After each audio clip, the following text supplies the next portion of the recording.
피아노, 기타, 이 악기들은요 자기만의 소리를 잘 아름답게 내어서 우리가 찬양할 때에 그 악기 소리를 통하여서 더 찬양이 풍성하도록 하는 사명이 있습니다. 과실나무들도 마찬가지지요. 어떤 과실나무든지 간에 과실나무의 사명은 열매를 잘 맺는 거예요. 과실나무인데 열매를 못 맺어요? 그럼 사명을 이루지 못하는 거예요. 과실나무가 열매를 잘 맺음으로 동식물들을 먹이고 사람에게 또 그 열매를 또 먹게 하고 그 열매 속에 있는 그 씨앗은 그 다음 세대를 준비하고, 그래서 과실나무에게 있어서는 과일이 사명입니다. 여러분, 이처럼 사명, 사자는 죽을 사예요. 목숨 사예요. 두 가지 의미가 있어요. 하나는 목숨 걸고 하는 일이에요, 사명이. 또 한 가지는 목숨이 있는 동안에 할 일이에요. 끝까지 해야 할 일. 내 생명이 붙어 있는 동안에 해야 할 일. 그래서 두 가지 의미가 있는데 조금 차이점이 있어요. 목숨 걸고 해야 할 일이라는 것은 정말 말 그대로 최선을 다하는 거예요. 온 힘을 다해서 하는 거예요. 주도 면밀하게, 철저하게. 그게 목숨 걸고 하는 일이고요. 목숨이 있는 동안에 해야 할 일, 그것도 사명이라고 했어요. 끝까지 인내함으로 적당히 눈치 보면서 일시적으로 찰나적으로 하는 것이 아니라 마지막까지 하는 것, 이게 사명이다라는 겁니다. 여러분, 모든 피조물에는 이처럼 다 사명이 있어요? 여쭙겠습니다. 여러분들에게 있어서 어떤 사명이 있습니까? 속으로만 답하세요. 여러분, 사람에게도요 다 사명이 있습니다. 사명이 없는 사람이 없습니다. 고린도전서 10장의 말씀 보니까요, 먹든지 마시든지 무엇을 하든지 다 그 다음에요, 하나님의 영광을 위하여 하라. 우리가 이 땅에 태어나서 사람으로 살아가는 동안에 우리의 목숨 걸고 해야 할 일, 목숨이 있는 동안에 해야 할 일, 그 사명은 바로 하나님의 영광을 위한 것이다. 여러분, 하나님의 영광을 위한 것이다가 조금 어렵죠. 이 말이 약간 모호하고 추상적입니다. 그러면 하나님의 영광을 위해서 우리의 사명을 다한다라는 말을 조금 더 쉽게 표현해 볼게요. 웨스트민스터 소유리 문답 1문 1답, 우리가 많이 익히 들었을 겁니다. 사람의 제일 된 목적이 뭐냐? 그것은 바로 하나님을 영화롭게 하고 영원토록 그를 즐거워하는 것이다. 자, 잘 보세요. 영원토록 그를 즐거워하는 것이다. 영원토록 그를 즐거워하는 것이다. 여러분, 이 말을 우리가 한 글자 차이인데 영원토록 그를 즐겁게 해드리는 것이다, 영원토록 그를 즐거워하는 것이다 라는 말과 영원토록 그를 즐겁게 하는 것이다, 이 말의 한 글자가 다르거든요. 뭐가 다르냐면 즐겁게 하는 것이다, 내가 기준이 되고 내가 중심이 되어서 하나님 앞에서 하나님을 내가 기쁘게 해드리는 거, 이거 아니에요. 우리가 소유리 문답을 이렇게 우리가 생각할 수 있습니다. 하나님을 기쁘시게 내가 해야 된다, 그게 사람의 제일 된 목적이다, 이거 아니에요. 하나님을 기쁘게 하는, 하나님을 기쁘시게, 하나님을 즐거워하는 거, 하나님을 즐거워하는 거. 그러니까 내가 뭔가를 해서 하나님을 기쁘게 해드리는 것이 아니고 그를 즐거워하는 거예요. 그 존재를, 그저 하나님 한 분으로 만족하고 하나님 한 분으로 충분하고 하나님 앞에서 그저 하나님을 즐거워하는 거예요. 그것이 사람의 목적이에요. 여러분, 이 부분이 헷갈리면 공로주의로 가는 거예요. 내가 뭔가를 막 해야지 하나님을 기쁘시게 하고 그것이 나의 살아가는 인생의 목적이라고 생각해요. 그거 아닙니다. 내가 좀 부족해도 설사 하나님 앞에 부족한 인생으로 살아도, 덜해도 못해도 그저 하나님을 즐거워하는 거예요. 그것이 우리 인생의 사명이다. 예수님께서도 요한복음 17장 4절에 이런 말씀하십니다. 아버지께서 내게 하라고 주신 일을 내가 이루어 아버지를 이 세상에서 영화롭게 하여 싸우니. 자, 그러면 하나님을 즐거워한다고 했어요. 자, 직분과 이 부분 한번 연결해 볼게요. 우리 저마다 다 직분이 있습니다. 그러면 직분을 왜 주셨나? 다르게 표현하면 우리에게 왜 일할 수 있는 봉사의 자리를 주셨나? 우리가 자칫 오해하게 되면 그 봉사의 자리에서 내가 뭔가를 열심히 해가지고 하나님을 기쁘게 해드리겠다. 그래서 하나님이 나에게 직분, 봉사의 자리를 주셨다. 이렇게 생각할 수 있습니다. 아니에요. 우리 지금까지 살아왔으면 그거 아니에요. 하나님께서 우리에게 직분, 봉사의 자리를 주신 것은 그 자리에서 하나님을 기뻐하는 거예요. 그 자리에서 그 직분을 통해서 하나님을 기뻐하는 거예요. 그렇게 정리가 되어야 됩니다. 이걸 조금 더 쉽게 표현해 볼게요. 우리가 어떤 직분을 감당하고 봉사할 때에 억지로 힘겹게 뒤에서 등 떠밀려서 의무감에 그렇게 하는 것이 아니라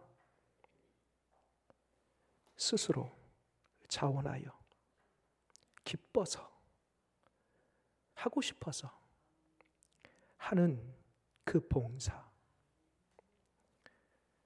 여러분, 이것이 내가 맡겨진 그 자리 그 직분 자리에서 하나님을 즐거워하는 거예요.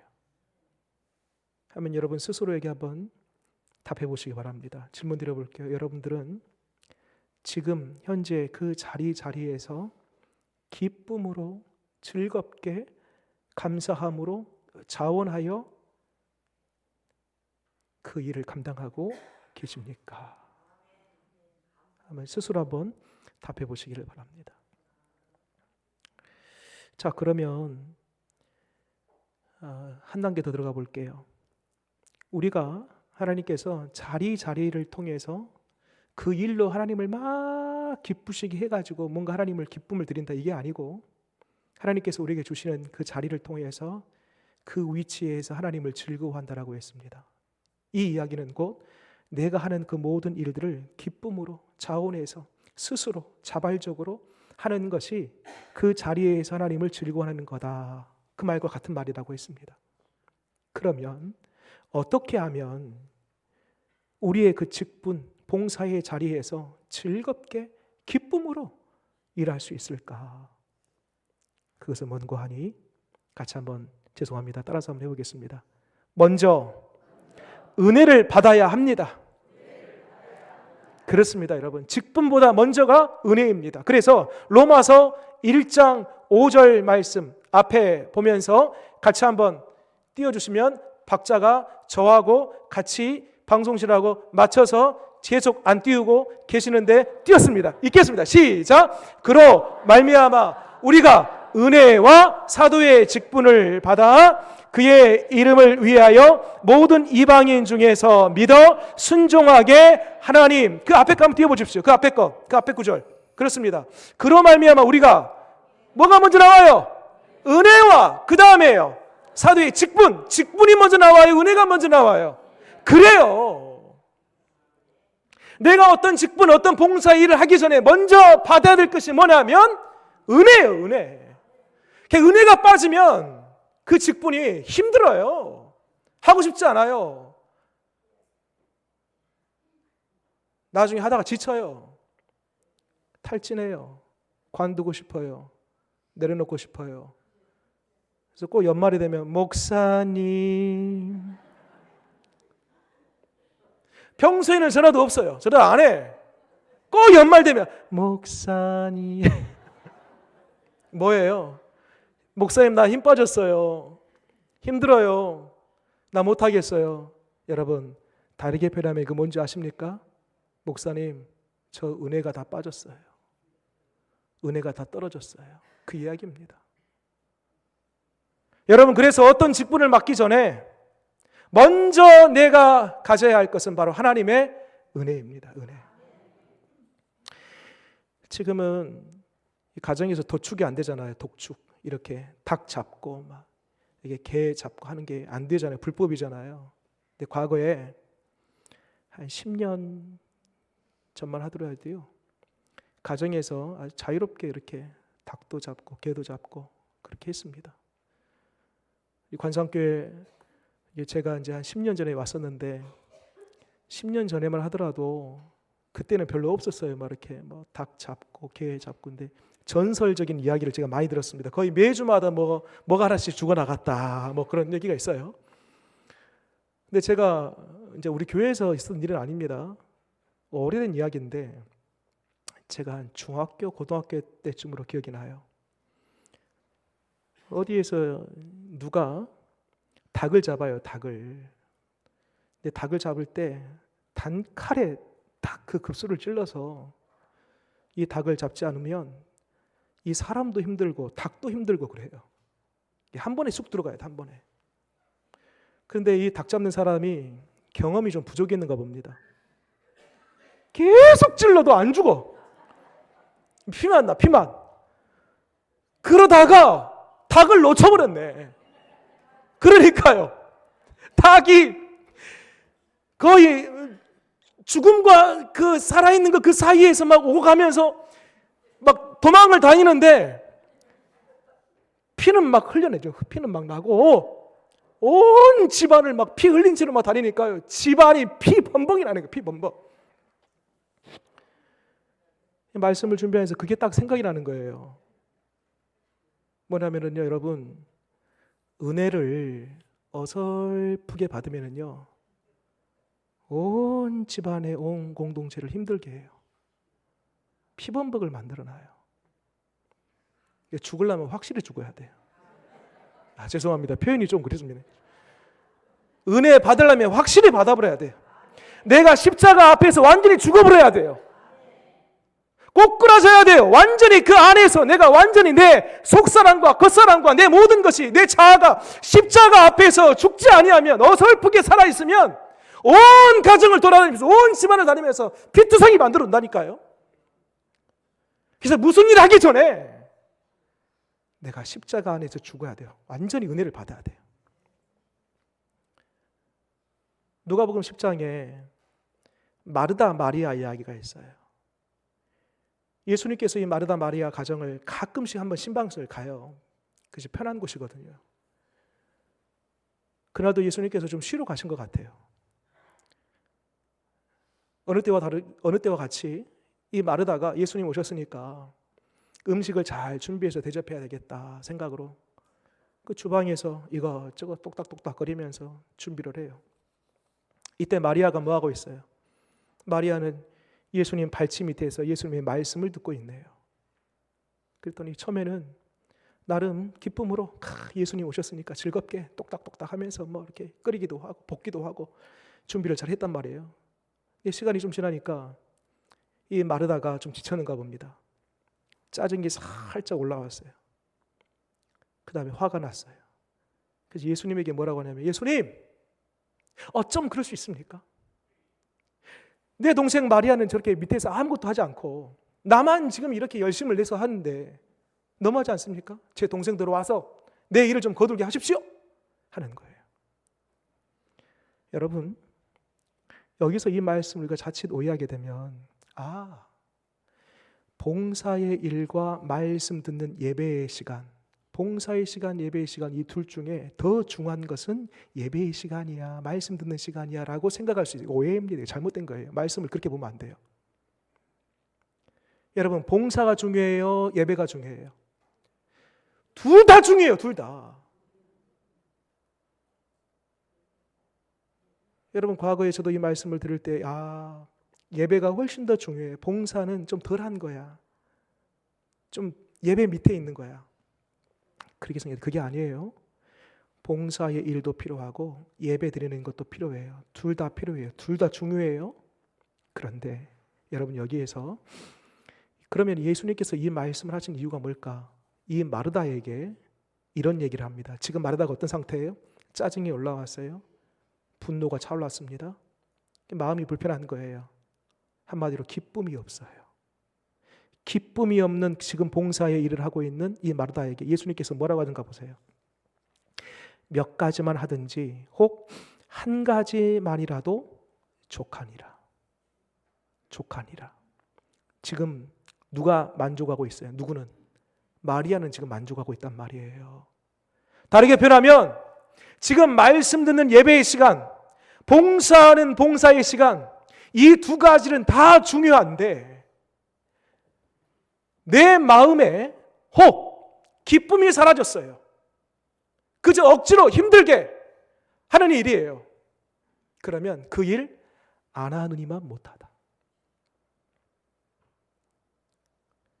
그러면서 예수님께서 많은 여러 가지 몇 가지 일 중에 혹 한 가지만이라도 족하니라. 지금 말씀 하나 듣고 있는 마리아가 지금 굉장히 만족하고 있거든요. 마리아의 마음의 상태는 물어보지 않아도 지금 마리아는요 기뻐요. 즐거워요. 너무 만족해요. 이를 통해서 우리가 알 수 있는 사실은 말씀이 먼저 우선돼야 된다. 말씀이. 중요성, 어느 것이 더 중요한가, 어느 것이 더 무게감이 있는가, 이 얘기를 한 것이 아니라 순서가 있다는 순서가. 먼저 말씀을 듣고 예배를 통하여서 은혜를 받은 다음에 그 다음에 일을 하라는 거예요. 똑같이 두 가지 다 중요한 일이지만 먼저 우선시 되어야 될 것은 말씀을 듣고 예배 가운데 은혜를 충분하게 받은 상태에서 자원하여 만족한 상태에서 그 다음 일을 하라는 것입니다. 마르다가 왜 짜증이 났어요? 왜 불평을 터뜨렸습니까? 그 속에 말씀이었거든요. 왜 마음이 불편했어요? 은혜가 떨어졌거든요. 여러분 신앙생활에도요 순서가 있습니다. 한 번 더 말씀드립니다. 먼저는 은혜입니다. 은혜를 먼저 받고 그 다음에 일을 하는 것입니다. 가끔 이렇게 목사님 먼저 제가 좀 채워줘야 되겠습니다. 제 영혼이 많이 고갈된 듯 좀 많이 지칩니다. 그래서 잠시 봉사의 일을 내려놓겠습니다. 납득이 돼요. 공감이 돼요. 그러면 저는 말씀드립니다. 집사님, 권사님, 그렇다면 그렇게 하십시오. 저수지의 물도 채워야지 밑으로 흘려보내는 것인데 내가 먼저 은혜로 충만해져야지 그 다음 봉사의 일도 할 수 있는 것이니 먼저 예배의 성공자가 되십시오 라고 하는 것입니다. 여러분 바랍니다. 여러분 집사님들, 우리 권사님, 우리 장로님, 우리가 어떤 일을 하기 전에 먼저 은혜에 충만한 올 한 해의 삶 다 되시기를 바랍니다. 옆에 분에게 이렇게 한번 얘기하겠습니다. 먼저 은혜 받으십시다.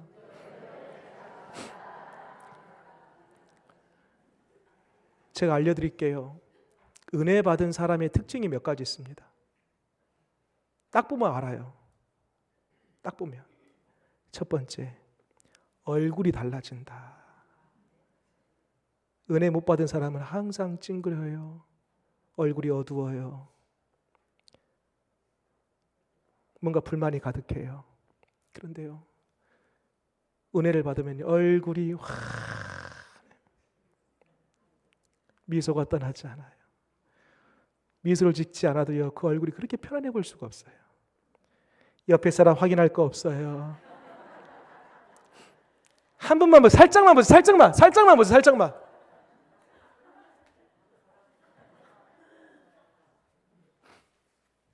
두 번째로요, 우리 입술에 열매가 있어요. 입술에. 이게 평소에는 원망하고 불평하고 거칠고 공격적이고 누구 말하고 험담하고 그랬는데요, 은혜를 받으면은요 괜찮아. 표우처럼 하나님이 다 알아서 하실 거야. 괜찮아. 그럴 수도 있어. 용서의 언어, 사랑의 언어, 포용의 언어, 믿음의 언어, 생명의 언어, 이렇게 언어가 달라지는 거예요. 마지막 세 번째, 은혜 받은 사람의 특징이 있습니다. 옆에 사람이 즐겁고 행복해요. 은혜 받기 전에는요, 만나는 사람들마다 다 트러블 메이커. 그 사람 가면은 뭔가 문제가 생겨. 그 사람 안 왔으면 좋겠어, 차라리. 근데 그 사람 은혜를 받으면요, 야, 그 사람 왔으면 좋겠다. 야, 이 자리에 그 사람 있었으면 좋겠다. 실제 그 사람이 오면은 은혜를 받았으니까 그 사람으로 인해서 분위기가 너무 좋아져. 문제도 풀어지고 화목해져. 은혜 받은 사람은요, 자기만 은혜 받은 것이 아니라 주변에 은혜를 흘려보내는 것입니다. 한 번 더 여러분 마음을 담아서 옆에 분에게 진심을 다해서 은혜 먼저 받읍시다.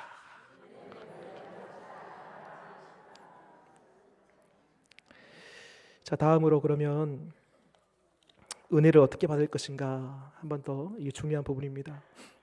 은혜 받고 싶잖아요. 저도 받고 싶어요. 받고 싶어요. 또 은혜 있어야지 저도 목회할 수 있고, 또 은혜 있어야지 저도 기쁨으로 이왕 주의를 하는 거 기쁨으로 그렇게 할 수 있는 것 아니겠습니까? 여러분 두 가지를 말씀드릴게요. 이것도 잘 정리해 보시기 바랍니다. 어떻게 은혜 받을 것인가 올해. 여러분들에게 은혜가 좀 떨어졌다 지금 현재, 그러면 이거 두 가지 꼭 기억하십시오. 첫 번째로, 은혜를 누가 주시나. 여러분 은혜는요, 제가 드리는 게 아니에요. 은혜는 하나님이 주시는 겁니다. 은혜를 다르게 표현하면 기프트, 선물이에요. 하나님이 주시는 겁니다. 그러니까 세상 어디에서도 그 은혜가 아니라 세상 무엇으로도 흉내낼 수 없는 것, 그게 은혜거든요. 하늘 위에서 내려오네. 하나님이 주셔야지 그것이 은혜입니다. 세상의 선물, 세상에 나를 잠깐 기분 좋게 하는 것들은요, 오래가지 않아요. 일시적이에요. 잠시 잠깐이에요. 그러나 하늘로부터 오는 주님의 은혜는요, 지속성이 있습니다. 연속성이 있습니다. 변치 않아요. 근데 그것을 누가 주시냐면 하나님이 주신다. 여러분 이것을 꼭 기억하고, 두 번째로는 그 하나님 앞에 사모하는 마음이 있어야 돼요. 하나님, 내가 그 은혜를 사모합니다. 24시간 온종일 비가 온다고 생각해 봐요. 그런데 그릇이 뒤집어져 있어요.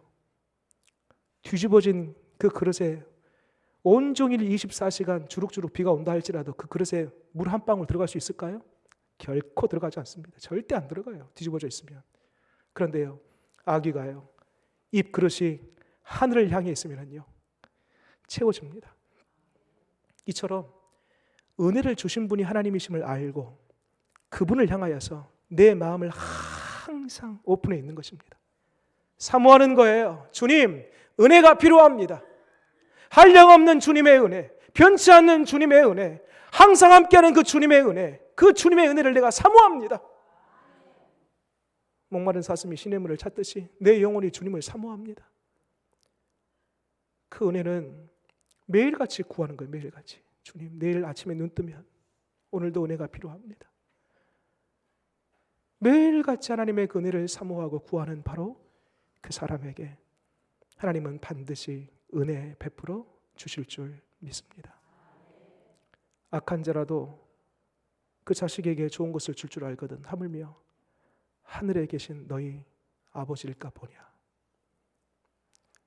사모하고 두드리고 찾는 그 영혼마다 놀라운 하나님의 은혜를 반드시 베풀어 주실 줄 믿습니다. 그러면 그 은혜 가지고요, 내 영혼이 살아나고 그 은혜 덕분에 주변이 살아나고 그 은혜로 내 모든 일들을 기쁨으로 즐겁게 감당하게 되는 것입니다. 자, 그 다음 직분에 관한 얘기를 해볼게요. 은혜를 받고 그 다음에 뒤에 이어지는 것이 직분 아니겠습니까? 우리 저마다 다 직분이 있습니다. 그런데 우리가 직분 하면은 집사님, 권사님, 장로님, 또 목회자, 목사, 여러분 이렇게 우리가 직분 하면은 그런 인식이 있습니다. 그래서 심지어는 이 직분을 계급화해서 처음에 들어오면 성도, 그 다음에 집사, 그 위에 권사, 그 위에 장로, 이런 식으로 수직적으로 생각해서 교회에서 제일 신앙 열심히 하고 제일 1등 믿음을 갖고 있는 사람은 권사, 장로님, 이렇게 우리가 생각을 한단 말입니다. 아니에요. 여러분, 아니에요. 여러분, 집사님, 권사님, 장로님, 이 직분에 관한 이야기는 다음 시간에 조금 더 구체적으로 하기로 하고요. 그 직분을 주기 전에 하나님께서 우리에게 먼저 주신, 우리가 생각하는 그 직분보다 훨씬 더 고상하고 아름답고 큰 직분이 하나 있습니다. 그 뭔고 하니 성도입니다. 성도가 가장 커요. 성도, 하기오스, 헬라어로 하기오스라고 하는데 이 뜻은 거룩, 성결, 또 신성한, 이러한 뜻을 가지고 있습니다. 저도 나중에 언젠가 제가 다 이 세상 작별하고 묘를 쓰게 되면 그 묘에다가 하나님을 찬양하다 이 자리에 잠들다 그 묘비에 쓴다고 했죠. 쓰고 정상록하고 그 다음에 직분을 쓸 때에 정상록 목사 쓸 생각 없습니다. 정상록 성도. 여러분, 성도만큼 가치 있고 고귀하고 가장 아름다운 이름 없습니다. 여러분, 하나님이 우리를 성도로 불러주셨습니다.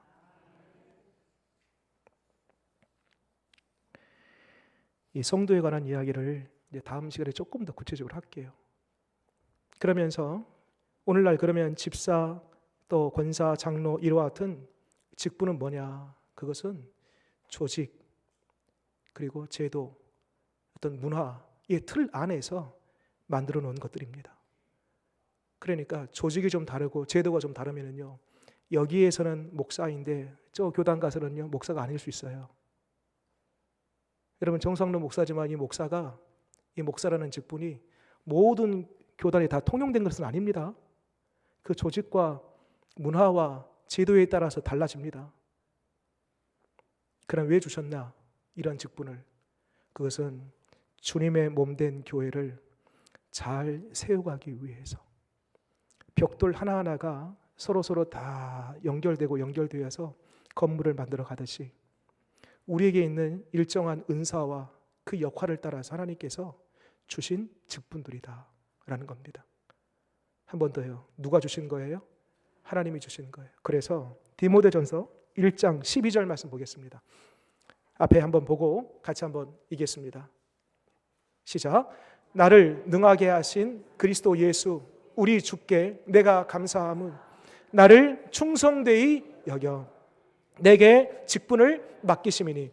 자, 다시 앞에 보세요. 나를 능하게 하신 그리스도 예수 우리 주께 내가 감사함은, 누가 나를 충성되이 여겼다고요? 지금 바울이 이야기거든요. 나를 충성되이 여겨. 하나님이 바울을 충성되이 여겼다는 거예요. 그러니까 충성해서 네가 하는 거 보니까 점수 90점 이상 되어서 그렇게 맡긴 것이 아니라, 지금 현실은 그렇지 않지만 내가 그렇게 앞으로 충성할 것으로 여겨 네게 직분을 맡겼다는 겁니다.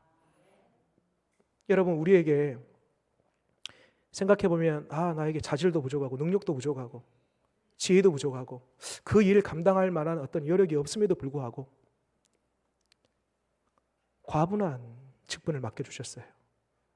그래서 우리 스스로 생각할 때 도무지 내가 이 일 감당할 수 없는데 내려놔야 되겠어 라고 생각할지 모르겠지만, 우리 하나님은 그럼에도 불구하고 충성되이 여겼다니까요. 현재까지의 현 상태의 우리의 모습을 보고 평가해서 주신 게 아니고 충성되이 여겨, 앞으로 그렇게 충성할 것으로 여겨 직분을 주셨다는 겁니다. 누가 주셨어요? 하나님이 우리에게 맡겨주신 것이다. 그래서 이를 가리켜서 우리는 소명이라고 합니다. 하나님이 불러주셨다. 사람이 나에게 이러한 직분을 준 것이 아니라 하나님이 나에게 주셨다. 그래서 여러분, 가끔 내 직분, 내 봉사의 일을 감당하기 힘들 때마다 꼭 꺼내어 기억하시기 바랍니다. 하나님이 나에게 맡기신 일이다. 자, 그러면 이제 마지막 결론입니다. 이제 여기까지 하고 다음 주에 또 이어서 가겠습니다. 하나님께서 나에게 맡겨주신 이 소명 의식 가지고 사명, 내 생명 다해 생명이 있는 동안에 그 일을 감당할 거예요 하면서 가장 으뜸되는 덕목이 뭘까? 그것은 바로 충성입니다. 자, 오늘 4장 2절 말씀 같이 한번 읽겠습니다. 시작. 그리고 맡은 자에게 구할 것은 충성이니라. 한 번 더 읽겠습니다. 시작. 그리고 맡은 자에게 구할 것은 충성이니라. 아멘. 일꾼에게 구할 것은요, 딱 하나예요. 충성입니다. 달란트 비유에서도요, 예수님께서 5달란트, 2달란트, 또 1달란트 일을 맡긴 그 일꾼에게 마지막 다시 주인이 와서 했던 얘기가 뭡니까? 착하고 충성된 종아. 충성이에요. 성령의 9가지 열매 중에서도 사랑과 희락과 화평과 오래 참음과 자비와 영성과 충성, 온유 절제, 충성, 그것도 성령의 열매인 것입니다. 여러분, 이처럼 우리에게 있어서 가장 맡은 자에게 구할 것은 하나님께서 충성이다. 나중에 우리가 평가받을 때에 그 기준은 충성의 정도이다. 그것 가지고 주님은 우리를 평가하시고 우리에게 상급을 주실 것입니다. 자, 그러면 잠언 13장 17절 말씀, 충성이 얼마나 중요한지 잠언에서도 이렇게 말씀합니다. 같이 한번 읽겠습니다. 시작. 악한 사자는 재앙에 빠져도 충성된 사신은 양해하게 되느니라. 여러분, 여기 악한 사자는 라이언, 동물의 사자 그거 아니에요. 악한 사자는 밑에 사신, 그러니까 왕의 대신자, 왕의 대변인, 이 사자입니다. 악한 사자는 재앙에 빠져도 충성된 사신은 뭐랍니까? 양해하게 되느니라. 또 한 구절 볼까요? 잠언 25장 13절 읽겠습니다. 시작. 충성된 사자는 그를 보낸 이에게 마치 추수하는 날의 얼음 냉수 같아서 능히 그 주인의 마음을 어떻게 합니까? 시원하게 하느니라. 아멘. 여러분, 바랍니다. 우리에게 맡겨주신 그 직분, 하나님이 맡겨주셨는데 그 일들마다 우리 하나님께 양해하게 되고 우리 하나님의 마음을 시원케 해드리는 충성된 일꾼들, 저와 여러분 다 되시기를 바랍니다. 다음 시간에는요, 이 충성이 뭔가부터 시작해서 구체적으로 어떻게 하는 것이 하나님 앞에서의 충성인가, 그 내용들을 조금 더 면밀히 깊이 있게 살펴보도록 하겠습니다. 기도하겠습니다. 주님, 하나님께서 우리에게 여러 가지 일들을 맡겨주셨습니다. 사람이 맡긴 것이 아니라 하나님이 나에게 맡겨주셨습니다. 내가 잘해서 맡겨주신 것이 아니라 믿어주심으로 맡겨주셨습니다. 부족하지만, 연약하지만 그럼에도 불구하고 충성스럽게 여겨 우리를 그렇게 맡겨주셨습니다. 바라옵기는 우리가 하나님께서 맡겨주신 일들을 감당함에 있어서 먼저 충만한 은혜를 받기를 원합니다. 십자가의 그 깊은 은혜, 십자가의 그 절대 은혜, 완전한 은혜, 매일매일 매주 예배 드릴 때마다 예배 드릴 때마다 은혜로 충만하게 하시옵소서. 은혜가 빠지면 우리의 모든 일들이 힘겨워지고 내려놓고 싶고 탈진할 수밖에 없습니다. 그러나 은혜가 있으면 하고 싶어지고 또 하고 싶어지고 더 하고 싶어지고 그런 기쁨과 자원의 마음으로 일을 하게 될 줄 믿사오니 하나님, 올 한 해 내내 은혜로 충만케 하시옵소서. 저마다 우리에게 여러 가지 일들을 맡겨주셨습니다. 맡은 자에게 구할 것은 충성이라고 했습니다. 우리가 맺어야 할 열매, 충성의 열매고, 마지막 날 주인 되신 하나님께 평가받을 때 충성이라는 기준으로 평가받을 터인데, 주님, 우리가 충성함으로 하나님의 마음을 시원케 해드리는 일꾼들 다 되게 하여 주옵소서. 예수님 이름으로 기도드립니다. 아멘.